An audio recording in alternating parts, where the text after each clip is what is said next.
आज की इस क्लास में मुताला करेंगे बच्चों हमारी दरसी किताब जान पहचान के सबक नंबर 8 एहसान का बदला एहसान का, जिसको 3 हिस्सों में तकसीम किया गया है।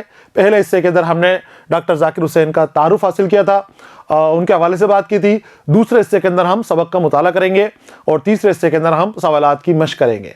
तो हम शुरू करते हैं हमारा दूसरा हिस्सा, सबक एहसान के बदले एहसान का, ताजिर और उसका वफादार घोड़ा या ताजिर या उसका घोड़ा। बच्चों, सबक एहसान का बदला एहसान डॉक्टर जाकिर हुसैन ने लिखा है।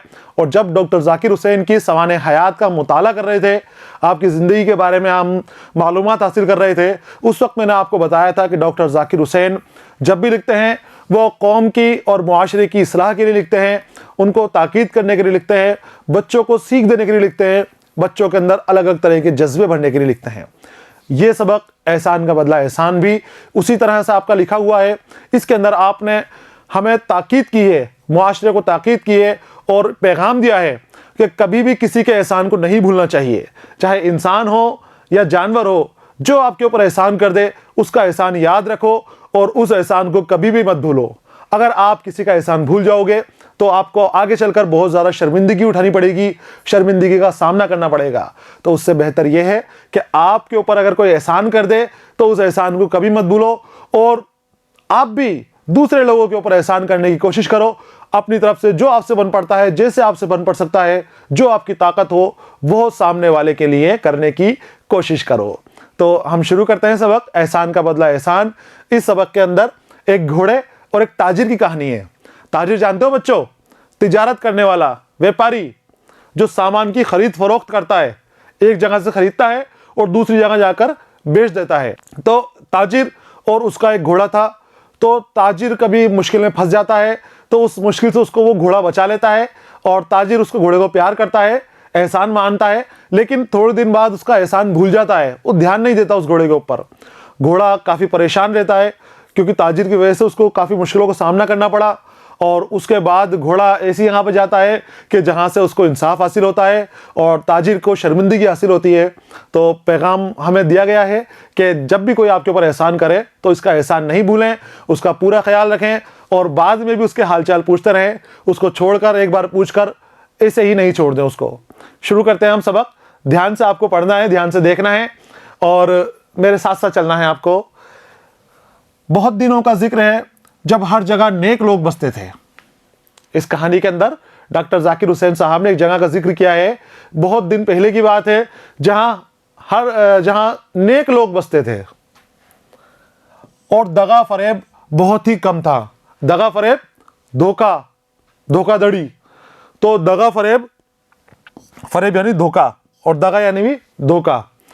तो एक वक्त की बात बताइए कि जब हर जगह अच्छे और नेक लोग रहा करते थे और दगा और फरेब यानी धोखाधड़ी बिल्कुल भी नहीं थी।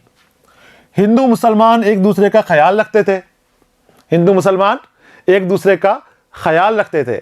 बच्चों, अब जो माहौल हो रहा है, जो आप आसपास देखते हो अपने, तो ये बहुत बुरी बात है। हमें कभी भी लड़ाई झगड़ा, किसी से धोखाधड़ी, दगा फरेब नहीं करना चाहिए, झूठी बातें नहीं बोलना चाहिए, सच बोलना चाहिए और भाईचारे से, यकजहती से रहना चाहिए, एक साथ मिलकर रहना चाहिए। तो उस जगह का जब जिक्र किया जा रहा है तो वहाँ पर नेक लोग रहते थे, हर जगह नेक लोग रहते थे। हिंदू मुसलमान भी मिलजुल कर रहते थे, कोई के आपस में लड़ाई झगड़ा नहीं करता था और धोखाबाजी या दगा फरेबी कोई नहीं करता था।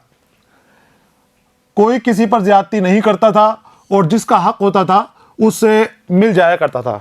ज्यादती बगैर बात परेशान करना, किसी के ऊपर कोई ज्यादती नहीं करता था, परेशान नहीं करता था। जिसका जो हक होता था वो उसको अपने आप ही मिल जाता था।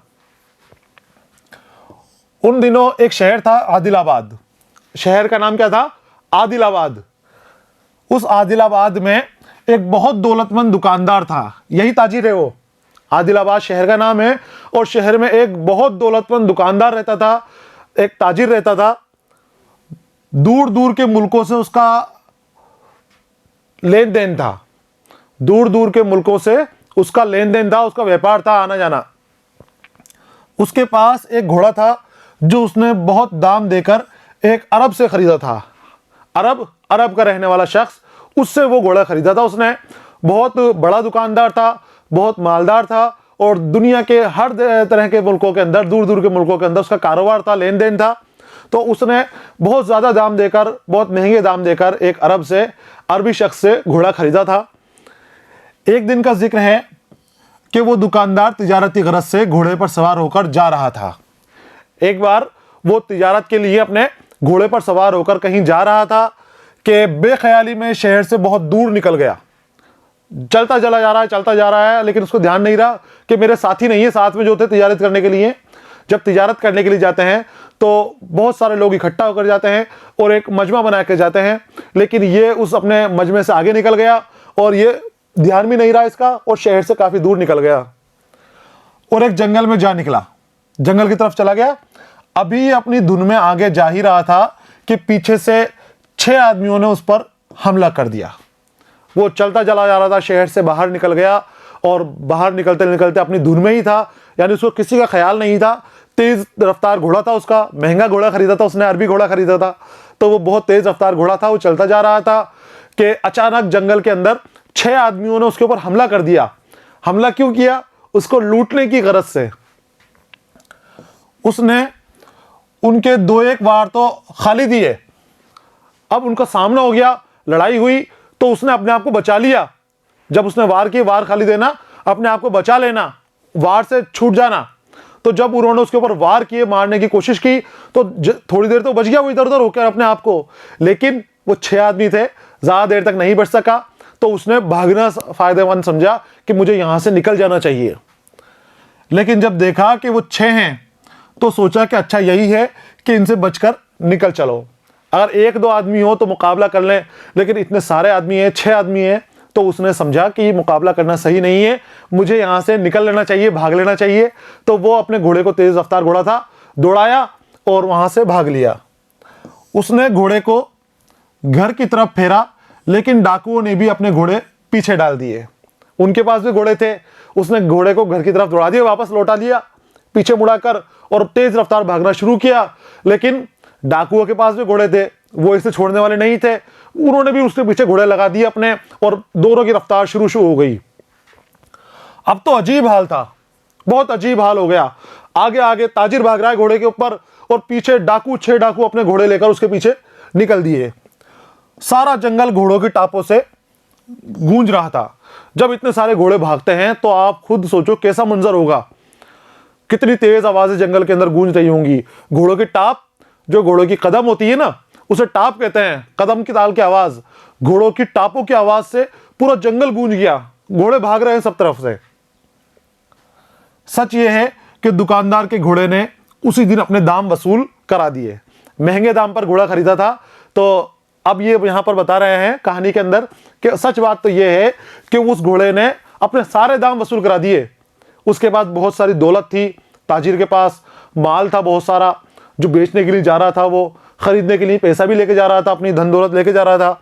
तो उस घोड़े ने उस वक्त उसको इतना तेज भागा कि उसने, जो घोड़े का महंगा घोड़ा था ना, तो उसके दाम वसूल हो गए सारे के सारे। अब घोड़ा का उसको अफसोस नहीं कि मैंने इतना महंगे दाम पर घोड़ा खरीदा था। कुछ देर बाद डाकुओं के घोड़े पीछे रह गए।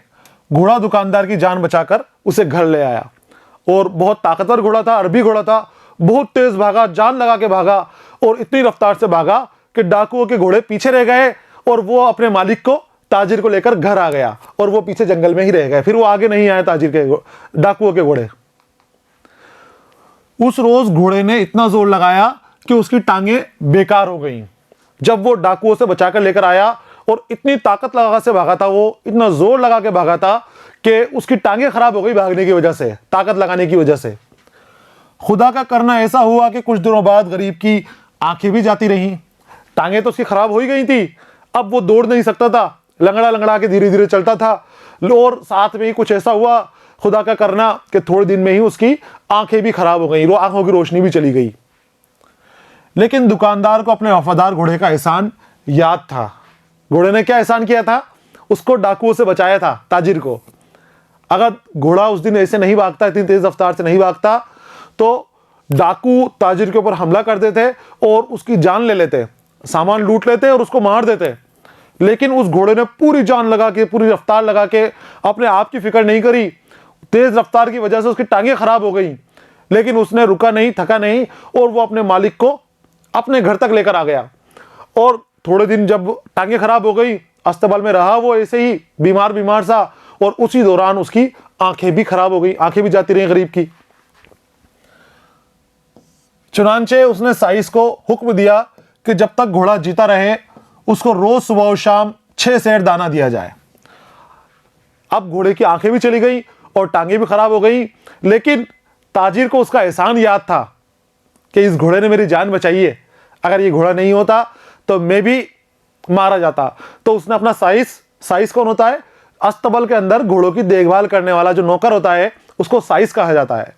तो ताजिर का जो नौकर था ये साइस, ताजिर ने हुक्म दिया कि साइस तुझे क्या करना है, इस घोड़े को जब तक ये जिंदा रहे 6 सेर चना रोज देना है, 6 सेर दाना इसको रोज देना है, दाने में कभी मत करना।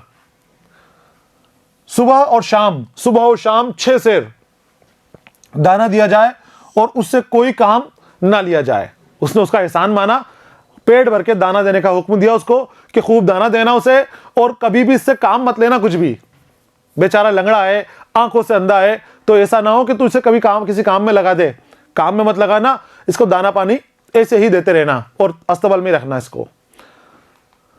लेकिन साइस ने इस हुक्म पर अमल नहीं किया। ताजिर ने साइस को हुक्म दिया था, लेकिन फिर बाद में देखा नहीं कि साइस क्या कर रहा है, फिर अपने काम धंधे में, अपनी तिजारत के मामलों में लग गया। अस्तबल के अंदर ताजिर ने सुन तो ली उस वक्त उसकी बात, ताजिर की बात सुन तो ली साइस ने, लेकिन फिर उसने घोड़े के ऊपर वो ध्यान नहीं दिया जो घोड़े को जरूरत थी। उसने उसका दाना पानी भी कम कर दिया और उसका ध्यान रखना भी कम कर दिया। वो रोज बरोज घोड़े का दाना कम करता गया, रोज बरोज, हर आने वाले दिन से आगे, रोज रोज धीरे धीरे कर करके वो आज 6 सेर था, अगले दिन 5 सेर कर दिया, फिर 4 सेर कर दिया, फिर 3 सेर कर दिया, रोज बरोज कम करता गया उसका दाना। यही नहीं बल्कि एक रोज उसे अपाहिज और अंधा समझकर अस्तबल से निकाल दिया। अस्तबल घोड़ों का तबेला, घोड़ों का रहने की जगह अस्तबल, और अपाहिज जिस्मानी तौर पर बेकार और नाकारा। घोड़े का जिस्मानी तौर पर नाकारा हो गया था, उसके पैर भी खराब थे और आंखों से उस बेचारे को नजर नहीं आता था, अंधा था। तो उसने उसको धीरे धीरे, पहले तो शुरू में तो उसका दाना कम कर दिया, जो उसका खाना बताया गया था 6 सेर, वो नहीं दिया, पूरा कम करता गया, और उसको वो भी उसके ऊपर बोझ लगा कि ये किसी काम का नहीं है, इसको क्यों हम खाना खिलाएं, क्यों दाना पिलाएं। तो उसने, साइस ने उसको अस्तबल से भी बाहर निकाल दिया। ताजिर को ये बात नहीं बताई, ताजिर को पता नहीं है अभी भी। बेचारा घोड़ा रात भर भूखा प्यासा बारिश और तूफान में बाहर खड़ा रहा। उसको अस्तबल से बाहर निकाल दिया, बाहर बारिश और तूफान आ रही थी, रात भर घोड़ा खड़ा रहा, भूखा प्यासा, भूख लग रही थी उसको। जब सुबह हुई तो ज्यों त्यों कर रहे वहां से चल दिया, ज्यों त्यों जैसे तैसे करके। रात भर वो अस्तबल के बाहर ही खड़ा रहा, वहां भूखा प्यासा, बरसात के दर भीगता रहा, बारिश के दर भीगता रहा। अब रात भर खड़ा रहा, सुबह हुई तो अब जैसे तैसे करके वहां से धीरे धीरे अस्तबल से निकला और शहर की तरफ चला गया। कौन सा शहर में है? आदिलाबाद में। इसी शहर आदिलाबाद में एक बड़ी मस्जिद थी और एक बड़ा मंदिर। शहर के बीचों बीच एक बड़ी सारी मस्जिद बनी हुई थी और मस्जिद के बगल में ही मंदिर बना हुआ था। उनमें नेक हिंदू और मुसलमान आकर अपने ढंग से इबादत करते थे और खुदा को याद करते थे। मंदिर और मस्जिद में जैसे सभी लोग जाते हैं, अपने अपने तरीके से अपने रब को याद करते हैं, अपने खुदा को याद करते हैं, उसकी इबादत करते हैं, अलग अलग तरीके से इबादत करते हैं, और वहां वो आते थे और खुदा को याद करते हैं। मंदिर और मस्जिद के बीच एक बहुत ऊंचा मकान था। एक तरफ मंदिर था और दूसरी तरफ मस्जिद थी। उन दोनों के बीच एक बड़ा ऊंचा सा मकान बना हुआ था और मकान के ऊपर एक घंटा लटकाया हुआ था और मकान का बड़ा सारा दरवाजा था जो खुला हुआ रहता था, हमेशा खुला रहता था। जिस किसी के कुछ अर्ज होती है, किसी को बेइंसाफी होती किसी के साथ, तो वो जाता और उस घंटे को बजाता, तो मंदिर से भी और मस्जिद से भी लोग उतर कर आ जाते, उस कमरे में आ जाते। सीढ़ियां मंदिर और मस्जिद से उस कमरे के अंदर खुलती थी और वो उसकी फरियाद सुनकर, मजलूम की फरियाद सुनकर उसका इंसाफ करते, उसकी फरियाद सुनते।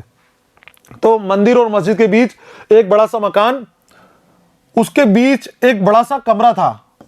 कमरे में एक बहुत बड़ा घंटा लटका हुआ था और उसमें एक लंबी रस्सी बंधी हुई थी। कमरे में एक घंटा लगा हुआ बड़ा सारा कमरे की छत के पास, और उससे रस्सी बंधी हुई थी जो नीचे लटकती थी।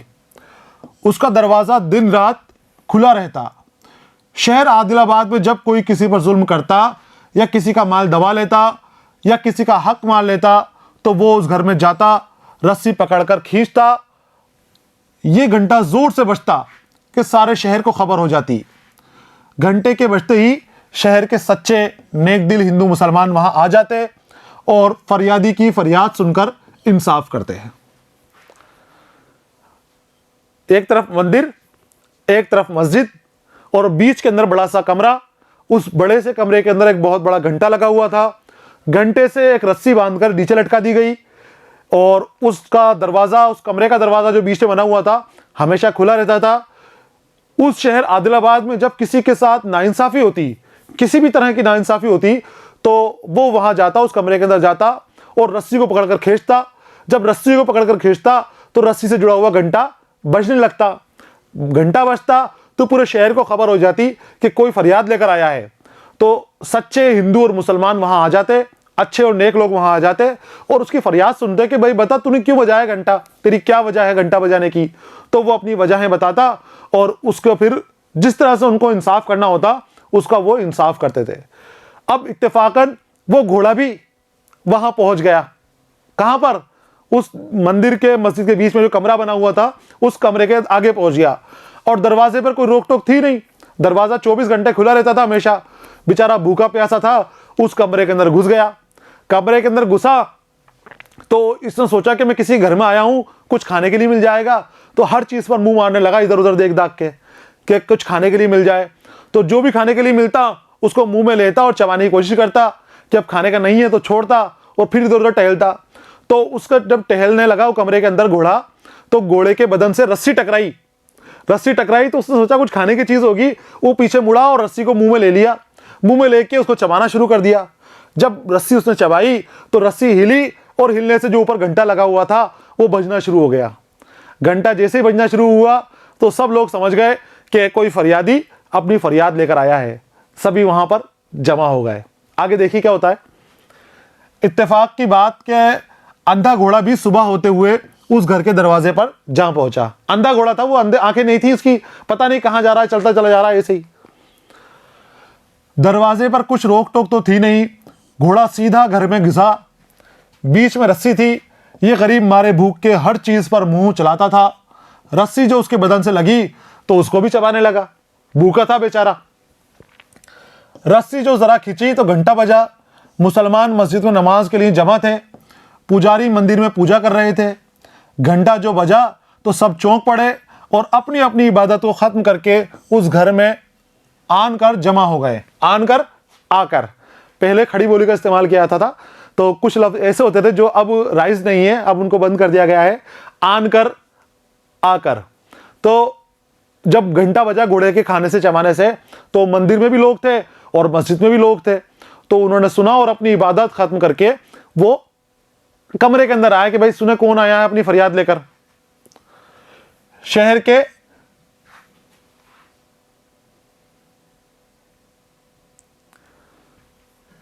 के पंच भी आ गए। पंच मतलब इंसाफ करने वाले, वो लोग तो थे और साथ में उनके पंच भी आ गए। पंचों ने पूछा ये अंधा घोड़ा किसका है। अब जब घोड़ा वहां पर आ गया, सब लोग इकट्ठे हो गए तो अब उसकी पूछताछ हुई कि भाई घोड़ा आया तो है, लेकिन घोड़ा है किसका ये। लोगों ने बताया ये फला ताजिर का है। सबको पता रहता है शहर के अंदर कि ऐसा घोड़ा, इतना अच्छा घोड़ा किसका था। तो बता दिया सबने कि भाई ये उस ताजिर का था, फला ताजिर का था, नाम बता दिया उसका। इस घोड़े ने ताजिर की जान बचाई थी। लोगों को सारा किस्सा मालूम था कि भाई फला ताजिर का है और इस घोड़े ने उस ताजिर की जान बचाई थी। और जान बचाने के लिए उसने जब इसने ताकत लगाई घोड़े ने तो उसके पैर खराब हो गए और उसकी आंखें भी खराब हो गई। तो उस ताजिर ने इसको बाहर निकाल दिया। लोगों को यह मालूम नहीं था कि साइस ने बाहर निकाला है, लेकिन ताजिर की गलती यह है कि ताजिर ने ध्यान नहीं दिया था उसके ऊपर, घोड़े के ऊपर दोबारा आके देखना चाहिए था कि घोड़ा किस हाल में है। वो खाली साइज को बोलकर और अपने फर्ज अदा करने की समझ के और आराम करने लग गया। तो लोगों ने बता दिया कि भाई इसकी जान बचाई थी, लेकिन इस घोड़े का उसने ताजिर ने ख्याल नहीं रखा, इसे घर से बाहर निकाल दिया। पूछा गया तो मालूम हुआ कि ताजिर ने उसे निकाल बाहर किया है। पंचों ने ताजिर को बुलाया। अब जब पता चला कि भाई इसको घोड़े को निकाल दिया, जान बचाई थी फिर भी, तो पंचों ने ताजिर को बुलवाया। पूरा इंसाफ करते थे सभी। एक तरफ अंधा घोड़ा था, उसकी जुबान न थी जो शिकायत करता।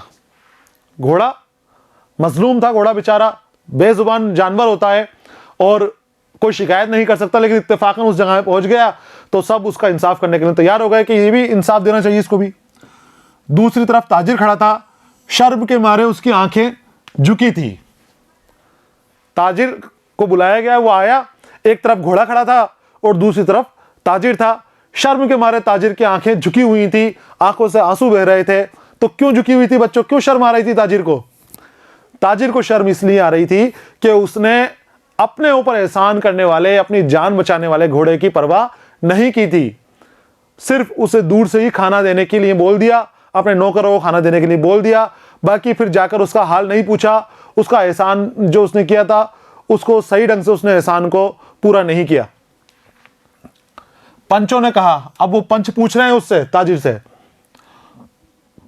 तुमने अच्छा नहीं किया।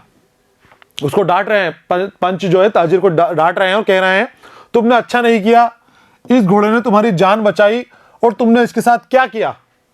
उससे पूछ रहे हैं कि तुमने अच्छा नहीं किया, इसने तुम्हारी जान बचाई है, डाकुओं से तुम्हें बचा के लाया था और तुमने क्या किया इसके साथ कि इसको यूं ही रोते बिलखते भूखा प्यासा सड़कों पर छोड़ दिया आपने। तुम आदमी हो, ये जानवर है, आदमी से अच्छा तो जानवर ही है।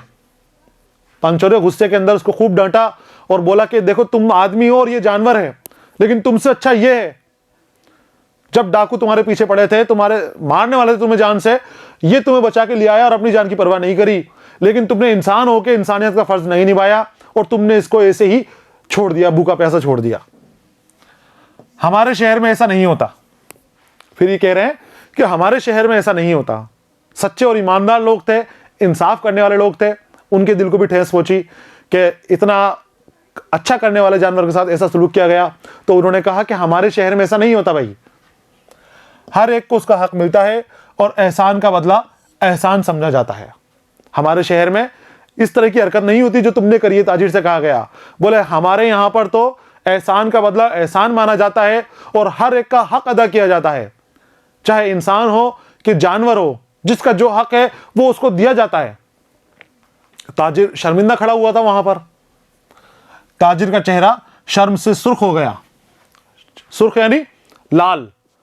ताजिर का चेहरा शर्म से सुर्ख हो गया। सुर्ख यानी लाल हो गया, लेकिन शर्म से लाल होना एक मुहावरा भी है बच्चों, चेहरा शर्म से लाल हो जाना। यह कब होता है? या तो किसी बात की शर्मिंदगी हो या बहुत ज्यादा शर्मो हया की पाबंद हो, जिसका चेहरा शर्म से लाल हो जाए। तो ताजिर अपनी इस शर्मिंदगी में कि उसने घोड़े का ध्यान नहीं रखा, घोड़े ने उसके ऊपर एहसान किया था लेकिन वो इसके एहसान को भूल गया। पहले तो याद रखा लेकिन बाद में उसके एहसान को भूल गया। तो जब लोगों ने उसका एहसान याद दिलाया तो उसकी आंखों से आंसू बहने लगे, बहुत ज्यादा शर्मिंदा हुआ, उसकी आंखों से आंसू निकल पड़े। बढ़कर उसने घोड़े की गर्दन में हाथ डाल दिया, उसका मुंह चूमा और कहा मेरा कसूर माफ कर। जब लोगों ने उसको बताई कि तूने ये क्या किया, ए ताजिर तू तो इंसान है लेकिन ये जानवर है और तुझसे अच्छा ये जानवर है, हमारे यहां पर ऐसा नहीं होता, हमारे यहां पर किसी का हक नहीं मारा जाता, जो एहसान करता है उसका एहसान माना जाता है और उसका बदला चुकाया जाता है, लेकिन तूने ये हमारी रिवायत तोड़ी, हमारी रिवायतों में ऐसा नहीं था। ताजिर ईमानदार था बेचारा, शर्म से चेहरा लाल हो गया, शर्मिंदा हुआ बहुत ज़्यादा, आंखों से आंसू आने पड़े और घोड़े के गर्दन के ऊपर हाथ डाल के बोला कि मेरा कसूर माफ़ कर दे, मैंने जो तेरे साथ सलूक किया अब मैं सलूक आइंदा से नहीं करूँगा, तू मेरे साथ चल। ये कहकर उसने वफादार घोड़े को साथ लिया और घर ले आया, फिर उसके लिए हर तरह के आराम का इंतज़ाम कर दिया। उसके बाद वो उस घोड़े को ले आया और उस घोड़े को लाने के बाद उसके हर तरह के आराम का उसने ताजिर ने इंतज़ाम किया और फिर उसकी खुद ही वो देखभाल करता, उसको किसी के भरोसे नहीं छोड़ा। ये थी बच्चों कहानी ताजिर और घोड़े की। कितनी अच्छी कहानी है और कितना अच्छा सबक हमें दिया गया है इस कहानी के अंदर। कितना अच्छा पैगाम दिया गया है कि कभी भी किसी का एहसान नहीं भूलना चाहिए और कभी किसी का हक नहीं मारना चाहिए, चाहे इंसान हो या जानवर हो। सभी लोग इज्जत के काबिल हैं, सभी की हमें इज्जत करनी चाहिए।